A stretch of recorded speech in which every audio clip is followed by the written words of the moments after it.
Hello everyone, I am Tacet, and today I just wanted to briefly go over all of the changes that has occurred to Guild Wars. This is applicable to you regardless of what platform of Gems of War you played, because it has been in effect on all platforms. For one, for any of you that don't know, Guild Wars is indeed coming back tomorrow. It is starting up, and probably by the time this video is out, it will probably have been started in about an hour or so. So it is starting up. It should be going as soon as you probably check the next time you check at 3 a.m. Eastern Standard Time or your regional equivalent.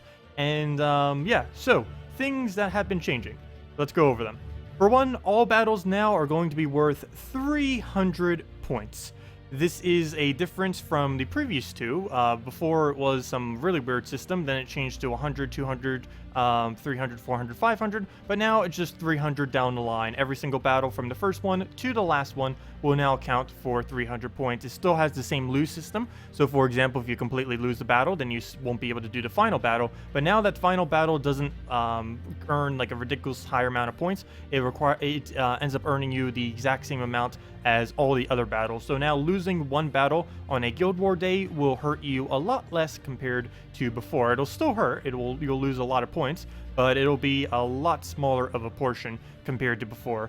Next is some of your score will depend on how much damage you do, as well as how much damage is received. We do not know the exact numbers on these. I assume receiving damage would be worse as far as your point reduction. As far as how much damage you do, you can't really help that, because unless they're summoning a bunch, you can't really deal more damage than what they have HP. So the biggest thing with this point is try minimizing how much damage you end up taking. This might be something like a Gurgoltha on a brown or yellow day using stone skins, or simply mana draining them before they get some kind of ridiculous large cast off would all likely help to be able to keep this score high.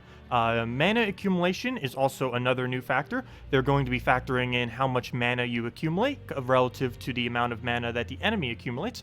So this would make it good to use converting troops and exploders, and similarly, it would be good to use mana drains again on the enemy team to make sure that they don't actually get their exploders and other mana generators off. So denying their manas as best as possible would help you out a good deal. The next thing is the amount of turns that you win with. So ideally, you will want to rush down the enemy as quickly as possible. Due to this new concept, we don't know for sure yet, because we don't know what the point values are going to be, but it may be worth not using a summoner anymore, because summoners do generally make the battle elongate for a very long time. So using another mana generator or a damaging troop may now be better than simply putting a summoner there, because now the points that a summoner will save isn't necessarily worth the losing that extra mana generation or the extra turn capabilities of being able to win quickly.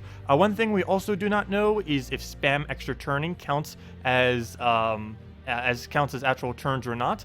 I believe it will not, but I believe it's only counting for basically all three of these new ones. It's basically counting how much of that thing do you do relative to the enemy. Are you getting more turns than the enemy with a bunch of extra turns? Are you accumulating way more mana than the enemy? And are you dealing a lot more damage than the enemy? As long as you're doing everything more than the enemy, you should pretty much be good. So just keep that in mind. And other than that, the two other factors are still the same. You still need to keep your troops alive. Every troop you lose, I'm assuming, would be minus 90 points if it's still using the previous point system, though we do not know exactly. But it still matters if you can keep your troops alive. It's not as big a deal anymore, but it's still a factor. And of course, the colors that you use every single day is a really big factor.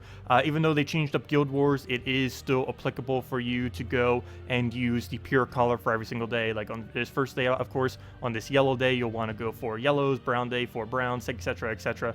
You still are limited with the whole color factor. But yeah, anyways, that is all the changes for the new Guild Wars system. There's two changes that they mentioned, but they are not actually in effect. The two of these are defense. Defense, they did mention that they are going to be implementing in the future a unique defense system, so that you would have to use 24 different troops. This is currently not in effect, so you can still use the exact same defense team for all 6 battles if you choose. The other one was they mentioned that eventually they're going to make it only so 27 out of the 30 people in your guild will count for the score, just in case you can't get everyone recruited on a Monday, which is my case right now, or any other factor like someone going on vacation or just someone having a ridiculously bad week won't exactly affect you as much. Unfortunately, this 27 thing is not in effect. It won't be for a while. They need at least a client update, so it's not coming any earlier than the next patch. Might even be later than that, but it's still the full 30 people that you have still counts for the Guild Wars, so keep that in mind. So if you're like 29 out of 30 members or anything like that, they still will be making the score of your guild go lower. But yeah, that is everything with Guild Wars. I hope that was informative. If you still have any other questions about Guild Wars, feel free to leave them in the comment section below. We will be streaming Gems of War Guild Wars at 8 p.m. Eastern Standard Time every single applicable day from Tuesday till Sunday, pretty much every single week. So if you want to catch any of those streams, we'll be doing it, kind of going over, seeing how the new scoring system goes, and just chilling, having fun with the Guild War system. Anyways, thank you all so much for watching, and have a wonderful Guild War week. Best of luck.